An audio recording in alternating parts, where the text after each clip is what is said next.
Welcome, my friends, to this week's video where we will be looking at consecrated life.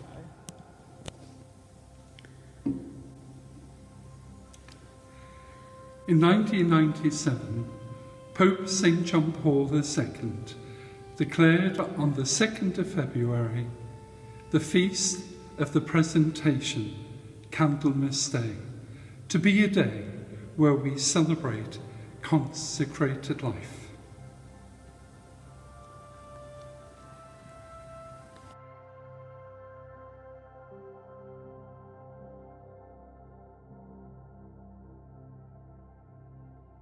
But hang on, what does consecrated mean? Well, the dictionary tells us that to consecrate is to make or declare something or someone sacred. A church is a consecrated building because it is God's house, God's home. Do you not know that you are a temple of the Holy Spirit, which means you are church?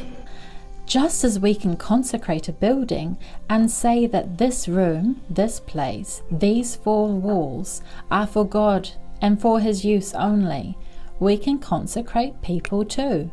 When a building is consecrated as a church, a bishop, cardinal or pope will pray over the building and bless it with holy water, thus making it holy to God.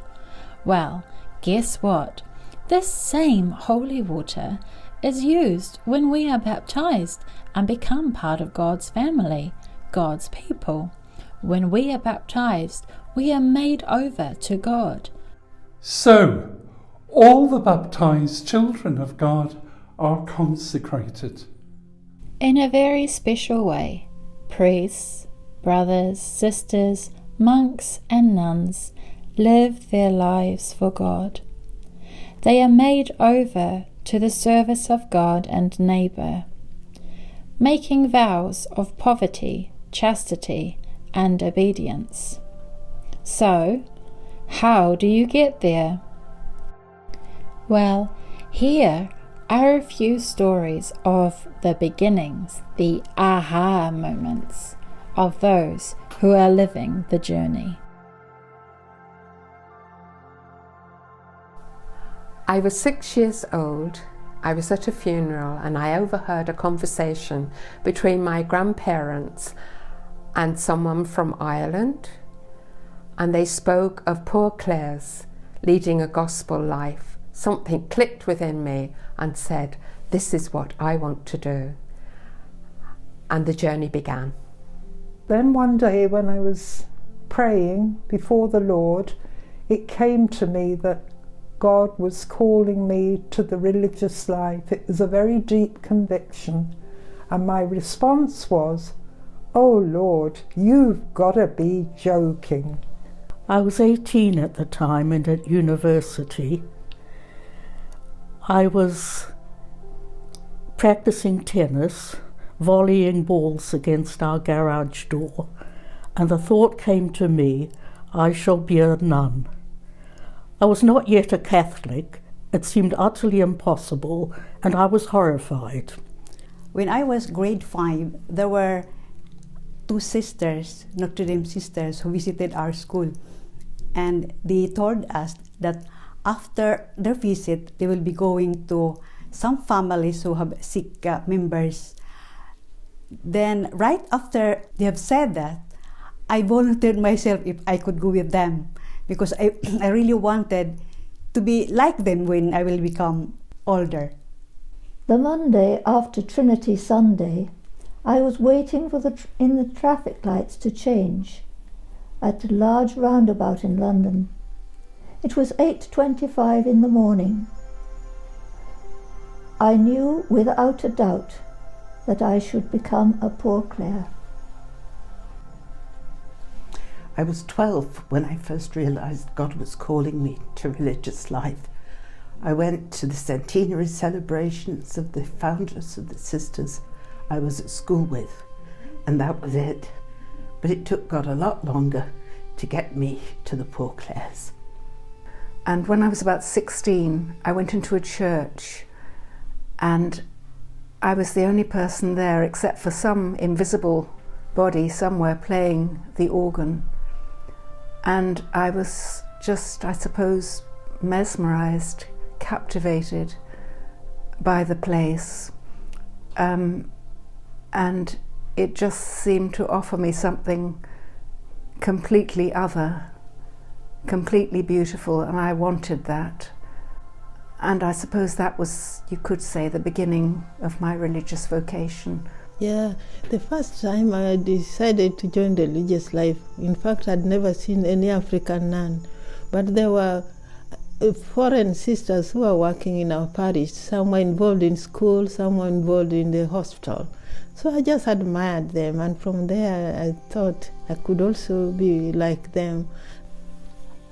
Religion wasn't in my upbringing. Both my parents were atheists. At 18, I found myself holding the hand of a dying prostitute, and she said to me, "Pray for me." I didn't really know what she meant, but I knew it was vital, I knew it was absolutely essential, and I knew it was what was wanted of me. And it led me to become a Christian, a Catholic, and ultimately a Poor Clare. And then God's message came to me when I was 17 or 18 years old, that one time I saw an Immaculata magazine in our table, and I picked it up, and when I opened it, there God confirmed my vocation, that it says, "Come, follow me, I will make you fishers of men." Then it started, my journey. I was an agnostic, and I was looking for a meaning for my life. And one day I asked God in a sitting room in London, did he exist? And he embraced me. And I thought, he does exist. I knew he existed now. But then I said, "Do you love me?" And he embraced me again. And that answer meant, "Yes, I love you." And from then on, I wanted to live for him and serve him, and that's how I came to get the beginning of my vocation. I became a Catholic when I was 17. At 19 years old, I was searching. I had two dreams. First dream, I had a dream that I was a very old nun, very happy, very content. Second dream, I had a dream that I saw in lots of clouds the back of a nun, and I heard the words, "I know that there is nothing else for me in this life than to lay myself down in the heart of Christ." I woke up, first step of the journey. In 1992, on the way back from my college, I got an inspiration to join a Poor Clare monastery, because I was doing my studies in religious sisters conducting a college. So they were my inspiration. I'm not sure I can pinpoint one particular moment where I felt the call of Jesus. But if I go back to when I was about 17 or 18, my mother was ill with cancer, and I went with her to a couple of charismatic prayer meetings where she was looking for healing. And it was a time when I looked very much at what prayer was about. Many, many questions came to me, and prayer became really quite a focus in my life. And one thing I did kind of realise was that prayer united you somehow with the will of God. And there was a relationship there between the two things. And that was the beginnings of my journey. The first stirrings that I had about the religious life was on a visit to an Ursuline nun whom I taught my mother. And she was a very friendly, outgoing kind of person. And she said to me, "Maybe one day you will be wearing what I'm wearing." And I thought, that's wonderful. And I was full of enthusiasm about it. Have you had a moment like this? Hello, and I'm speaking to you from St. Joseph's Church in Shirebrook, and I've come here because it's a special place for me. I started school here in St. Joseph's in Shirebrook, and it was a very memorable day, mainly because when I went home I told my mother I was going to be one of those, and it was the first sister I had ever met. For the next 17 or 18 years I spent, yes, I will go and join the sisters, no I won't, because I wanted to have a big family, I wanted to live life to the full. And it was only when somebody suggested that I go and try it and get it out of my system that I began to realise actually this is where I feel at home. And that was 46 years ago. I lived my consecrated life through prayer and deepening my relationship with God, and then that goes out in service of those with whom I live and work and have the privilege to engage with each and every day. Have you ever thought of starting the journey to the centre of love? My call to consecration came at a time when I was absolutely bored silly.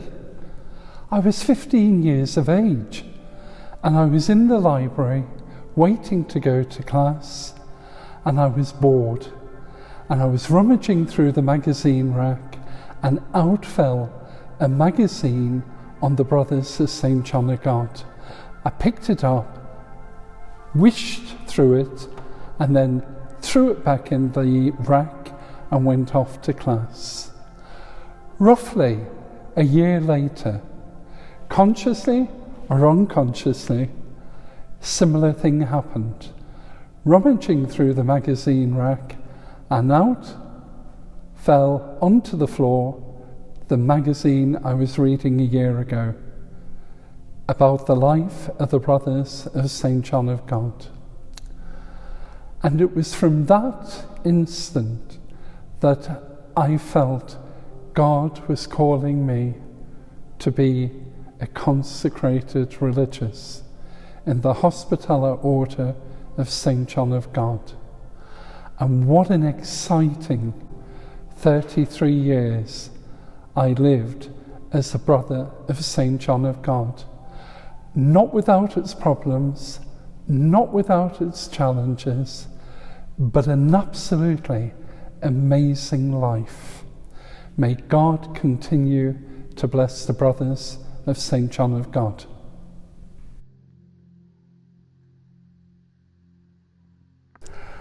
And so, my friends, you may ask yourself, what's happened? You were a John of God brother, and now you are a diocesan priest. Well, my friends, this is the amazing thing about Jesus. Jesus is always calling us, always checking out on us, keeping an eye on us, and helping us to grow in our consecration. And so, God called me to the priesthood. Like I heard God call me to consecrated life, I also heard him calling me to priesthood. So my call within a call, just like Sister Mary Therese, who, as you all know, better known as Mother Teresa of Calcutta. She was a Loreto sister, and God called her out of Loreto to become a missionary of charity. And God called me from brotherhood to priesthood.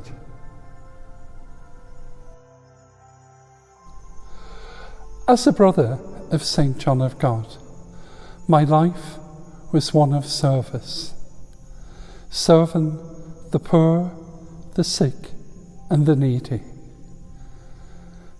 And as probably many of you know, consecrated religious take the three universal vows of the Church: poverty, chastity, and obedience.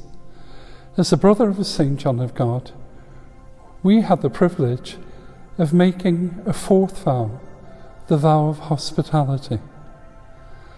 And that's lived out in that image of the Good Samaritan, where we see that the Good Samaritan took the sick man, put him in an inn, paid for him, and cared for him. And as a brother of St. John of God, I served Christ and my brothers and sisters through their sickness, their poverty, and their hunger. So now, as an ordained priest, I serve my brothers and sisters, bringing Christ to them through the holy sacraments of the Church. My witness is that of being a servant of Christ. How do you witness to your consecration through baptism?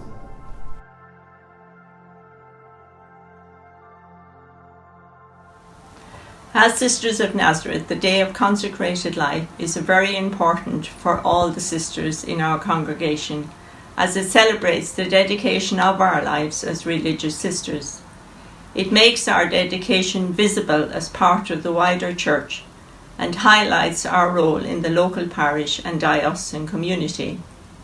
The celebration in our local diocese affords the opportunity to give visible witness of our presence. The sisters mark the occasion by renewing their vows and a celebratory meal. Are you pondering on whether or not God is calling you to live a life of consecration? And God has never let me forget that He has invited me. It's not my vocation. It's a vocation that God gives, to which we must say yes.